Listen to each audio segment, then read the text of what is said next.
Saturday, August 23, 2025. And this weekend, the FedEx Cup will come to a conclusion. And Scotty Scheffler has just, listen, the whole season, he's been, a man amongst, maybe not boys, but you get the point. He has taken his game to a whole other level. It is sublime. He did not play well yesterday. Interesting, in this group of 30 now, it was a rare, less good experience for him, although he fought his butt off to turn it in a score 69, 1 under par, to make it 19 outings in a row where he's been under par. It's extraordinary what he does, and the way on the final 2 holes he fought and fought to save par and then have a birdie to do it. It was great theater. But for a second, I want to even talk about last week when Scotty Scheffler won at the BMW.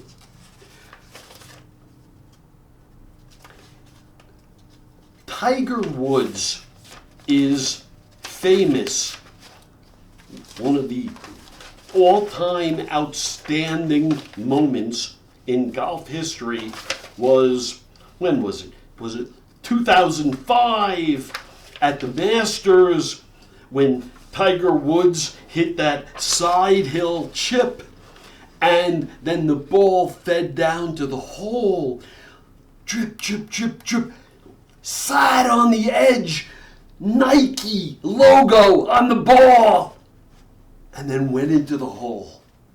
And it was an extraordinary moment, and obviously then got Tiger's histrionics, which we all loved, but are not part of Scotty Scheffler's personality or character. That's not what he does.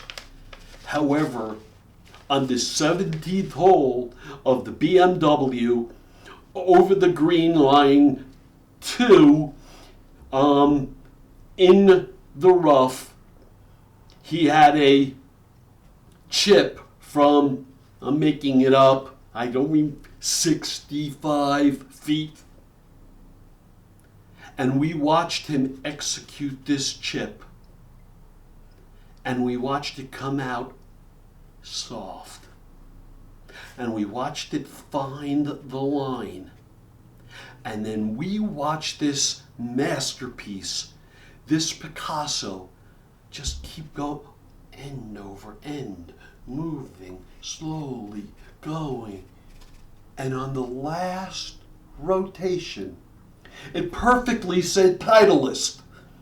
Just the way Tiger's ball once said Nike, perfectly said Titleist. And dropped into the hole. The perfect line, the perfect speed, the perfect artistry, and he cemented that championship on that shot. I mean, it was tremendous theater. We'll see what happens this week. And Scotty Scheffler has been a mensch every step of the way. The truth of the matter is, he has such a humongous lead in the FedEx Cup standings that had they utilized this system they utilized in prior years, pretty much he wouldn't even have to play in the final tournament. Just give it to him. Let everyone play for second place. But he was, again, a gentleman, so that's fine. And so everyone has come into this final tournament for $10 million, playing as equals, and maybe he won't pull it off. But it's been extraordinary, extraordinary stuff. So good for him. And while we're on golf, I thought I liked doing some doppelganger stuff. And also right on the heels of this, we have to start thinking about the Ryder Cup.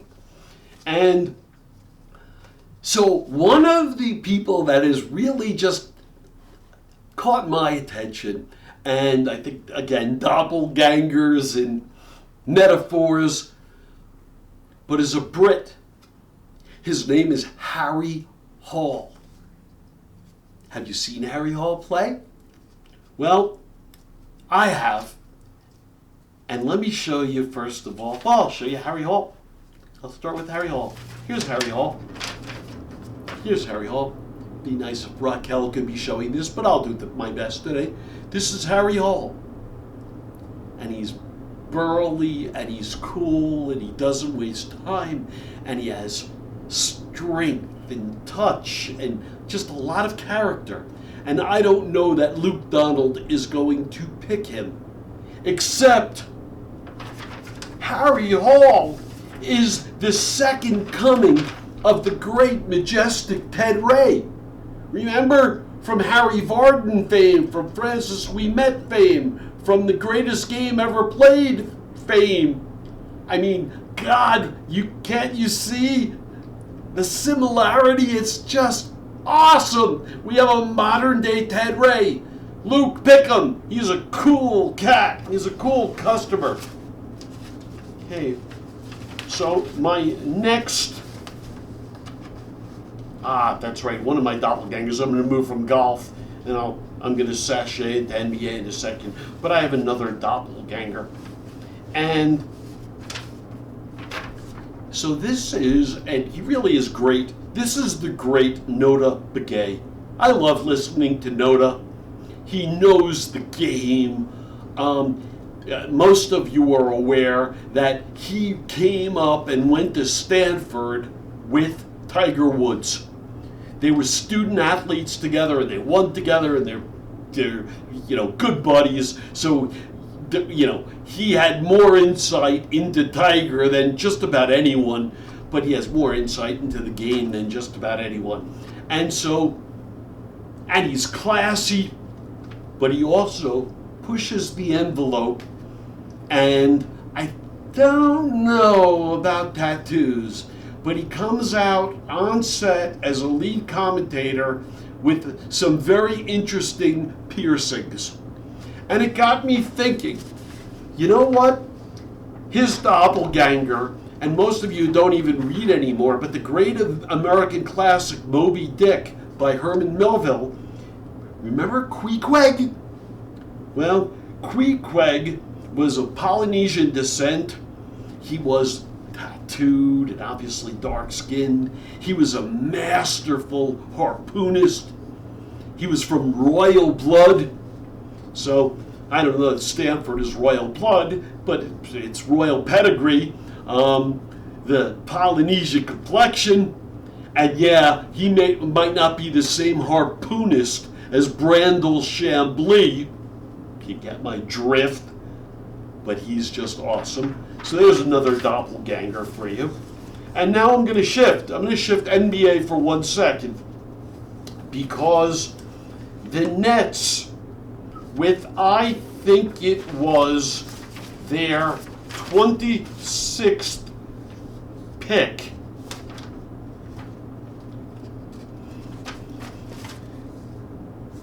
first round 27th pick overall by the Brooklyn Nets.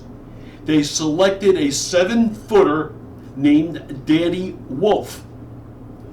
And boy, Danny's comes from his family, they're all giants. His father is 6'8" and played hoops, and his mother Tina is 5'10", and she was a tennis star, and his brothers, he has 2 other brothers who are 6'10". Danny originally started at Yale, and by his sophomore season, he led the Ivy League in rebounding and block shots, and then transferred to Michigan, where he was a standout, and he went into the draft after his 3rd year. And I wanted to bring this up before, but while I'm doing doppelgangers right now, a great thing that occurred on draft night is Danny's brother, Jake, was there. And this was on national TV, and I can't help myself. This is the way my mind works. But Jake, it went social media crazy because, you know, isn't this great? But he was so emotional for his brother. And all that I can think of looking at this was Alfred E. Newman and Mad Magazine. Here, I'll put them up side by side as best I can with my bad arm. Isn't this just unbelievable? So anyway, I just think it's cute as hell. And I'm going to end this thing while I'm staying with sports on sadness and shaking my head in warnings.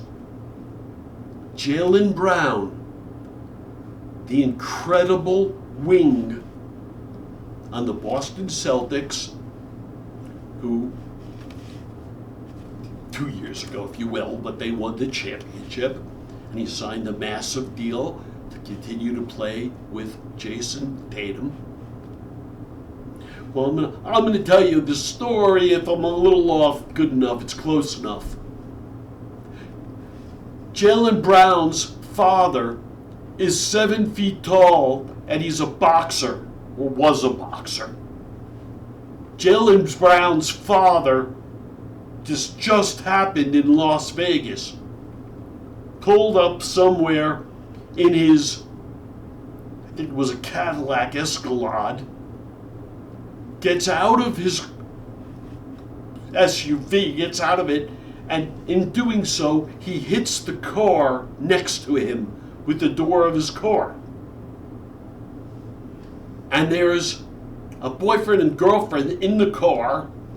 I said, what are you doing?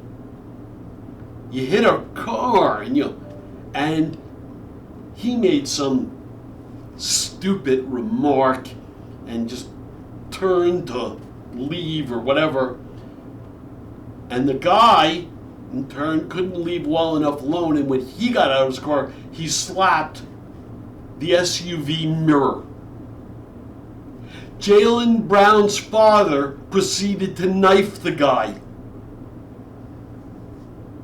Jaylen Brown, the great NBA star, and here's a guy who's, you can't control yourself, you have it all. And your role models, and it's not just your son, it's you. And people are looking, and you can't behave and you can't control yourself.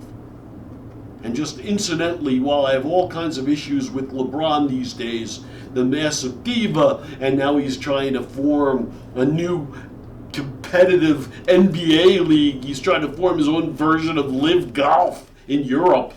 Oh, come on, LeBron, and behave the right way. But the one thing that LeBron was always so conscious of